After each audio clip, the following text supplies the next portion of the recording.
ঘুমন্ত পানকড়ির শরীরে ঢেলে দিয়েছি শরীরের সমস্ত রুগ্নতা, ক্লান্তি, নষ্ট ও কষ্টের দায়। শ্যামল সভায় সকল সুজয় আমাকে করে প্রত্যয়ী।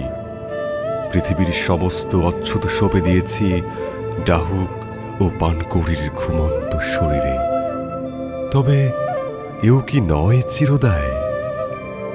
ঘুম থেকে উঠে সকল রুগ্নতা ও দায় জমে থাকা বন্ধু নেতা ডাহুক ও পানকড়িরা তাদের পাখার দু তিনটি ঝাপটা নিমিষেই বিলীন করে ফেলে জলে।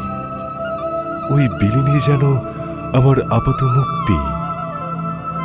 যে বন্দি দশা দিয়েছিল অভিশপ্ত নরক খাদক ও ডাইনিরা জন্মলগ্ন থেকে, অনন্ত গহ্বরে যে অন্তিম সাঁতার কেটেছিল ভ্রূণ, যে জন্মই যেন বড্ড বেশি অনর্থক ছিল, ছিল অপ্রয়োজনীয়।